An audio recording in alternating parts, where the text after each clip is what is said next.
So what's up, people? A quick midweek Alita Battle Angel video. So for this one, I don't want to talk about content or future movie storyline or anything like that. Today I just want to talk about the situation with regards to the movie as well as the possibilities for a sequel. Now, over the past several weeks, ever since the movie has been released, there has been this debate going on with the question of whether this movie will get a sequel. And we all know about the things that have been going on with regards to the media and how the media has been downplaying the possibility for this movie to get a sequel. You know, the most recent was the article by Scott Mendelson saying that, yeah, the movie has reached 400 million, but that doesn't mean that there's going to be a sequel or anything like that. That sort of article, right? And then just recently, a different columnist in Ford named Mark Hughes brought out this article that talks about Alita Battle Angel avoids a major write-down and could get a sequel. You know, and so there's always this debate going on, and with regards to this article, there are other YouTubers who have given a very nice narration of this article. One of them being SC Reviews, which I always listen to and get a good laugh out of. And the other one, our very own Dyson Ido, all the way from Iron City, has gave a narration with regards to this. So I'll leave a link to both of those videos, and you could go to their videos to get an overview with regards to this article. But what I wanted to talk about is not these articles, but with regards to the thought, you know, our concern with regards to whether this movie will get a sequel or not. And do we really need to be concerned? Because we talk about a lot of things like, oh, this movie has to prove itself by making 400 million, 500 million, 600 million. You know, it just keeps on going up depending upon which critic that you talk to. And there's these no, it won't get a sequel. Yes, it will get a sequel. Oh, James Cameron will have to prove himself by Avatar before he could get a sequel for Alita. All this yada, yada, yada, yada. And of course, a lot of people have correctly stated that the rights to the movie for Alita Battle Angel falls under James Cameron and not under 20th Century Fox or Disney. And so he has the ability to control, you know, the rights towards the next movie. And of course, then there's the discussion, okay, so now that he has that, you know, he could always run and go to another studio and try to convince them that a sequel would be worthwhile. And my feeling is, knowing how well this movie did and knowing the extreme fandom that this movie has, thank you very much for all of you fans out there, I would think that this is actually an opportunity for any of the other studios to actually come to James Cameron and ask whether they can make a sequel for this movie. I mean, if you think about it, all of the risk that has been taken for this potential franchise has already been done, right? I mean, if you were Disney or 20th Century Fox, yes, you could always question the fact that, oh, we put a lot of money into this first movie, and we could question how much of the money we will get back, so I am not sure whether we will make a sequel. That is true. But once again, they don't own the rights to the movie. And so for the other movie studios, they don't get burdened down by the fact that they have spent a lot of money in the first movie. But everything of whether a sequel will be successful or not has already been proven by the first movie.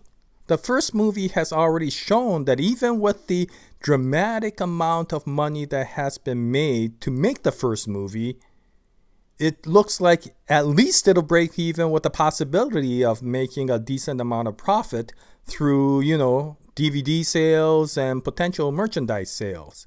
And so for the sequel, since a lot of the material and intellectual property has already been made, it's probably going to be a lot less expensive to make the sequel. There already is shown to be a good popularity with this movie, so there is no question of whether or not there will be people to come to watch the sequel. And since the first movie will give a brand recognition to the sequel, the studio that follows up and potentially releases a sequel to Alita Battle Angel can ride on all the success of the first movie without having to worry about the costs of the first movie. And I would think that for any other studio, whether that be Paramount, whether that be Warner Brothers, whether that be MGM or Sony, I would think that that would be a sure bet in creating a sequel, because of the fact that all of the risk has been taken by 20th Century Fox and Disney. So if Disney and 20th Century Fox do not want to make a sequel, then I would think that the other studios would be happy to make a sequel. James Cameron doesn't have to go to them. I would think that it would be worthwhile for those other studios to actually come to James Cameron and say, look, if Disney doesn't want to make it, hell, we could be happy to make it for you, you know? And the thing is I would assume that this won't happen right away of the announcement, because of the fact that if 20th Century Fox was proper and smart about it, then I would have expected that during the contract negotiations, they would at least ask for first right of refusal to the sequel. In which case, of course, the first chance of anybody making a sequel would fall under Disney. But if James Cameron was smart, and I know he's smart, he would have made sure that there is a first right of refusal with a date and a deadline to make that decision. And once that deadline is up, it's automatically in James Cameron's hands to be able to go to any of the other studios. And if the studio says no, then the moment they say no, then he's again free to go to any other studio to be able to do so. And I can't imagine that James Cameron would have had his hand tied with regards to the restrictions and him being able to go to another studio if Disney has refused to make a sequel.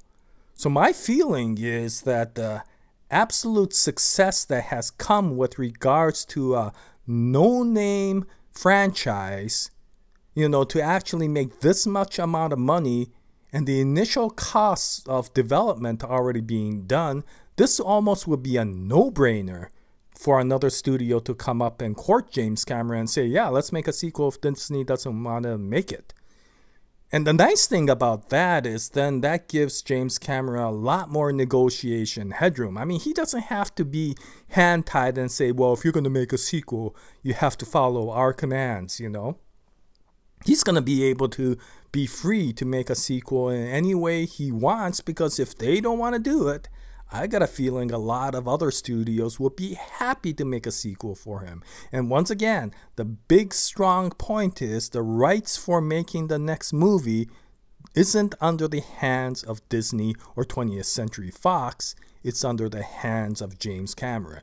And that gives him a tremendous amount of control on what he wants to do with the sequel. So maybe we should stop worrying about the sequel coming out. It may take a while for the announcement to come out because there still may be time required or time given to Disney Studios to determine whether they or not they want to make a sequel or whether they want to refuse a sequel.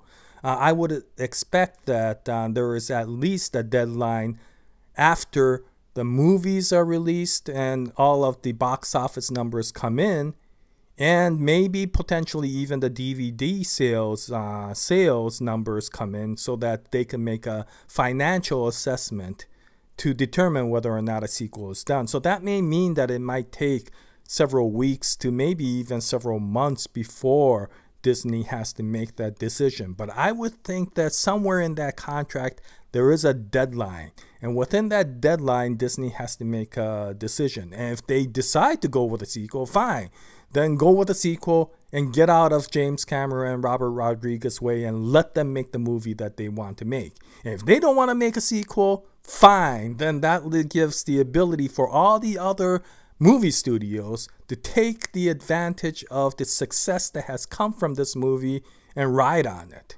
So I think this is a win-win situation. And I think James Cameron knows that this is a win-win situation. I got a feeling he's sitting back and enjoying this entire thing. You know, he's like, give me some popcorn and let me watch the drama unfold with regards to all of this. And here we are creating the drama so that he could eat the popcorn and enjoy this stupid show that we're all doing with regards to, oh, is there going to be a sequel or not? At least I hope so. And the great thing, I think, is all this effort that has been done by the fans and the petition and the constant repeat viewing by so many people has shown that there is a significant following for the movie Alita Battle Angel. And the only reason it didn't do better in the box office is because it's not a well-recognized movie. And for the people who didn't go, they just don't know the name. But every time I have gone to the theater, I have seen whenever I walk out, everybody's sitting there going, that was a pretty good movie. And I hear it all the time whenever I go to the theater. So if that is any clue of how the fans feel about this or how the average viewer feels about this, then this is pretty good market information with regards to how successful the movie will be if there is a sequel.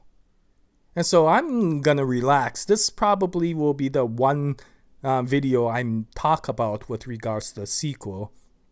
And I'm just going to keep on making more videos with regards to the possibility of what the sequel may be and talk about, the comic and all of that. But I think I feel a little bit more comfortable because of the fact that this one is, set up for success if they ever decide to make a sequel, whether that is Disney or whether that becomes another studio. And thank God that the rights fall under James Cameron's hands rather than Disney's hands, because that gives him full reign on what he wants to do once Disney decides whether or not they want to make a sequel or not. Whether or not they want to make a sequel or not. That sounds really stupid, but then that's a common, trait for me. So I apologize for my stupid comments. Anyway, that's about it. What do you think about that? Do you feel that we really don't have anything to worry about because the franchise itself has proven to be successful? And if Disney doesn't want to make it, for whatever reason Disney doesn't want to make it for, I would think that this will become a slam dunk for any of the other studios to make it with James Cameron. And for example, if it's WB, then I think this movie franchise will be a great thing to add to the recent success that they have been getting with the DCEU. Anyway, that's about it for this video. Tell me what you think about that. And I'll leave a link to those SC review and Doc Ido's videos, and go see them.